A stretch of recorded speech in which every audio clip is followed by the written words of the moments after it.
Some other big stories for you this morning. Pete Hegseth says he's staying in the running to serve as the Trump administration's defense secretary. This is despite concerns from some Republican senators about his alleged past behavior that has threatened to derail his potential nomination. That includes allegations of sexual misconduct and excessive drinking. Sources tell CBS News Hegseth received a severance payment and signed a non-disclosure agreement when he stepped down as CEO of Concerned Veterans of America. That's a nonprofit he's accused of financially mismanaging. His attorney tells CBS News that was a, quote, standard severance package. Hegseth has denied all allegations and says he's focused on what he would do as the leader of the U.S. Armed Forces. And in a Wall Street Journal op-ed published yesterday, Hegseth remained defiant and denied the allegations made against him, calling them a, quote, textbook manufactured media takedown. That's what Donald Trump asked me to do. Your job is to bring a war-fighting ethos back to the Pentagon. Your job is to make sure that it's lethality, lethality, lethality. Everything else is gone. Everything else that distracts from that shouldn't be happening. CBS News political reporter Olivia Rinaldi is following this development for us this morning from West Palm Beach in Florida. Olivia, what are you hearing from the Trump side about Hegseth fighting on? He says the president-elect wants him to continue.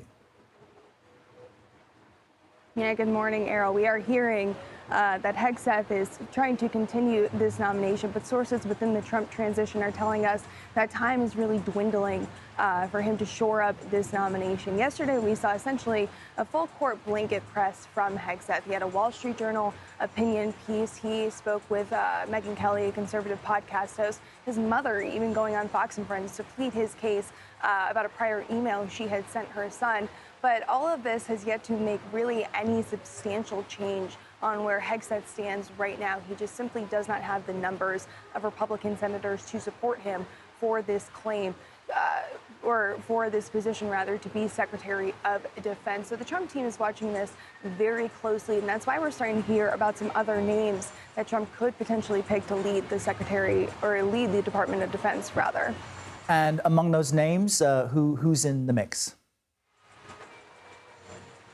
Well, we're hearing about Florida Governor Ron DeSantis. I think that was something that surprised everyone a few days ago, just given the political history between him and Trump, especially during the Republican primary. But we're also hearing from some sources within the Trump campaign, or transition rather, at this point, that DeSantis is not someone that a lot of allies and aides internally are very pleased about. There's a lot of Florida contingency that works with Trump that previously worked with DeSantis, who've been pushing back vehemently on his appointment or supposed nomination to be Secretary of Defense, arguing they should continue to back Hegseth, pointing to previous comments that DeSantis had made in the past regarding Trump, particularly related to the hush money trial that he just went through back in March related to payments made to Stormy Daniels. So previous comments made by him, but we're also hearing about Senator Joni Ernst of Iowa. She is also a veteran, someone who has expressed interest in serving as Secretary of Defense, and we're told the Trump team is also looking potentially to her.